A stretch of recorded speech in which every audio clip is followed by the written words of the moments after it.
place into your hands. Y'all, and Abram gave him a tenth of everything. So he tithed straight to the church because that was a priest. And also we talk about Jesus being from the line of Melchizedek. This is just interesting stuff. The more you draw the Old and the New Testament together. So anyway, keep going. We can't, that's the problem. We're not going to have as much time as I would like, especially in the sections we're fixing to get into to talk about things. So I'm thinking I will probably have an extra video on this, but we'll still get started on next week after this. So now we're in chapter 15, Genesis 15, and the Lord makes a covenant with Abraham. And he gives him his vision of what's to be. And Abram has a little bit of trouble with it. He says, Sovereign Lord, how can I know that I will gain possession? Because he's talking about the land that he'll have. I'm trying to see what else. 10-year-old age, fourth generation. Okay, so he keeps telling him about what his descendants will be, and then it goes into names. Again, to your descendants I give this land, and he goes into all their names. Lots and lots of names. You can see that at the end of chapter 15. Then when you get into 16, you see the story of Sarah, Abram's wife, and the fact that she hadn't had any children yet. God keeps saying, look at the stars in the sky, look at the sands of the dunes. I'm going to give you more kids than that, more nations than that. And this is the whole story of Hagar and Ishmael. And this is a big deal, y'all. So I'm going to let this go into parts probably. You still have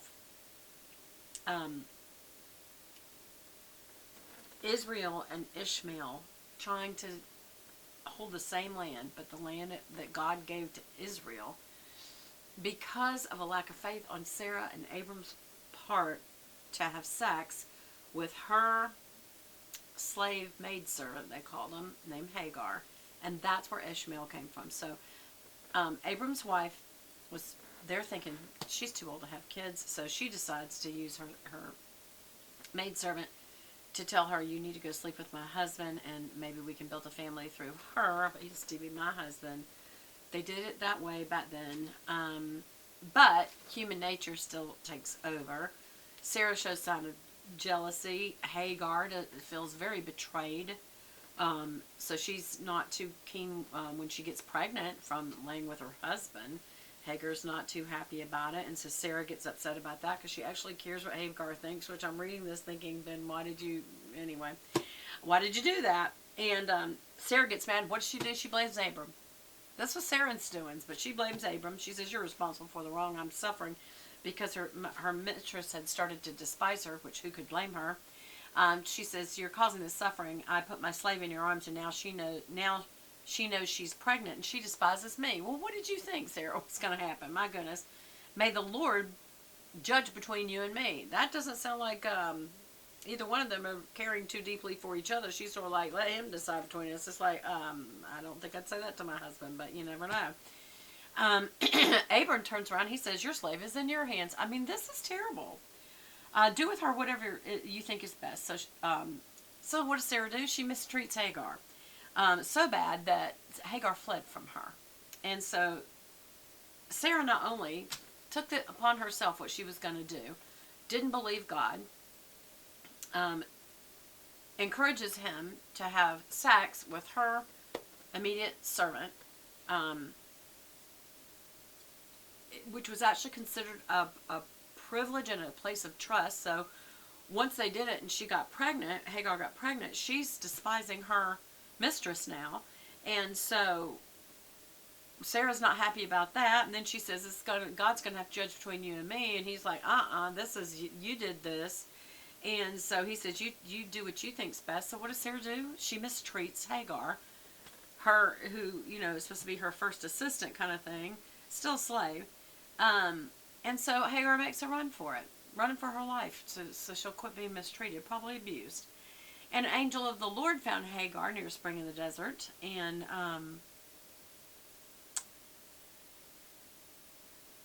often God asks a question he already knows the answer to have the interaction with us. So he says, where have you come from and where are you going? She says, I'm running from my mistress Sarah. And the angel of the Lord said, go back to your mistress. This is tough, and I'm not going to breeze over this. And submit to her. I have other translations that say submit to the mistreatment you were getting. Yes, the abuse. Submit to the abuse. And this isn't Abram saying this. This is the Lord. I remember in my first marriage I had some abuse going on. And I read this and I said, Lord, are you telling me you want me to submit to the abuse? It's like, is your name Hagar? There was purpose to what I did. I know it's hard for you to understand this. I still love you. I'm still sovereign God, and I'm still holy and good. And you must trust in this story that I'm still who I say I am, and you can trust me. And I do. I just don't totally understand this story. It's hard for me. And I feel like if I had more time in it right now, I bet I would. Because I know the Lord would soothe me, and He would tell me. So I'm going to spend some time with that, and I'll let y'all know what He tells me. I'd like to ask y'all to read up on that and pray about it with the Lord. Be alone with Him yourselves. And let's talk about that in the chat below. But look what he says. He says, this is something they really wanted back then. And some of y'all, if you've not had children, I've not had children. When I talk about the children, they're from a previous mom. I'm a stepmom only. I never had kids. So I get it. The angel said, I will increase your descendants so much that they will be too numerous to count. So here you have, both women are going to have these huge amount of children. And let's face it, they ended up being whole nations that are still at war today over that land. So let's keep going. What land, you may say.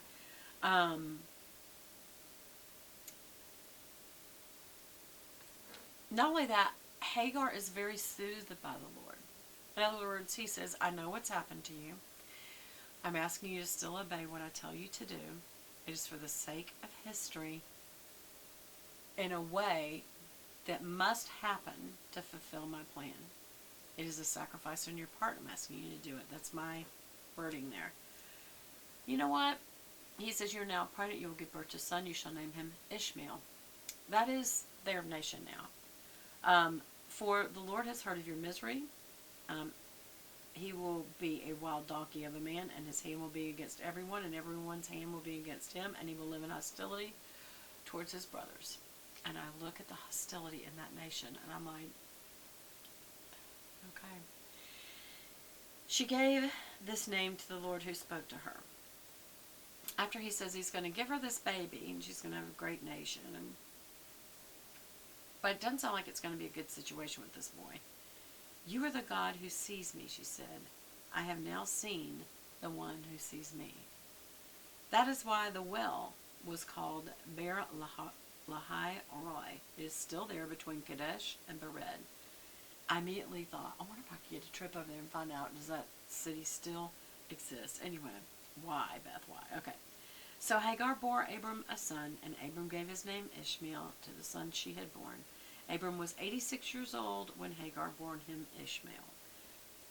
Chapter 17, the covenant of circumcision. This is even deeper. This is the depth of covenant, and it's much harder to go into than anything I can explain this fast. I feel like I have a friend that she does a whole study on this, and especially of covenant, period, from the Lord. But you're fixing to see where it all started. When Abram was 99 years old, so what is that? 99, he was 86, okay?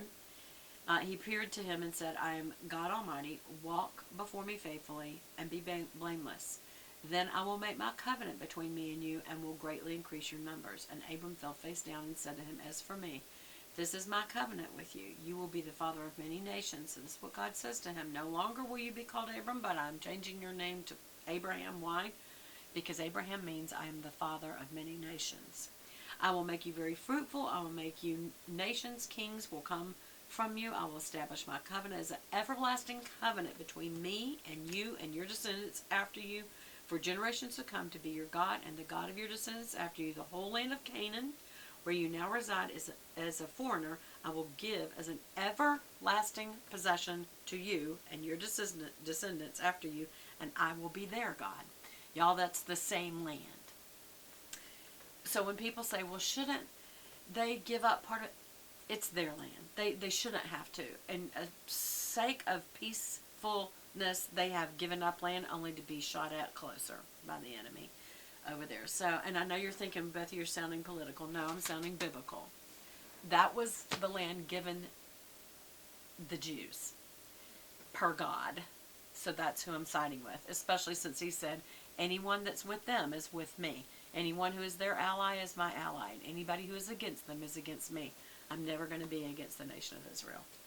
I like that the United States has been, so far, an ally to Israel. I hope it stays that way. Then God said to Abraham, as for you, you must keep my covenant. So we're talking about covenant and what it actually is.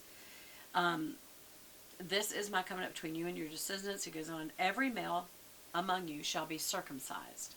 You are to undergo a circumcision. It will be the sign of the covenant between me and you. For the generations to come, every male among you who is 8 days old must be circumcised, including those born in your household. How many days? 8 days old. Not just your children, but those who are born in your household. Not just people born in your household. People who have come as foreigners, who were bought with money from a foreigner. I would think that might be a slave. Those who are not your offspring, any uncircumcised male who has not been circumcised in the flesh will be cut off from his people. He has broken my covenant. What does this mean? That a man's male part is to be cut off on the end. It's a skin piece, for those of you who don't know. And it's a sign. And you think, oh my goodness, it's a sexual part. It's what men use to sustain life. It's very personal. It's very private. It's something they won't forget every single minute of the day. There's that sign. Let's keep going. This is for the Jews. There are also people who have not been circumcised in this modern day age. That does not mean that you are going to hell if you are a man who has not been circumcised. I know people who have said, Beth, am I going to hell? I never was circumcised. No, you need to remember this was a covenant sign between God and Israel. Now it's more of a probably medical, cleanly thing.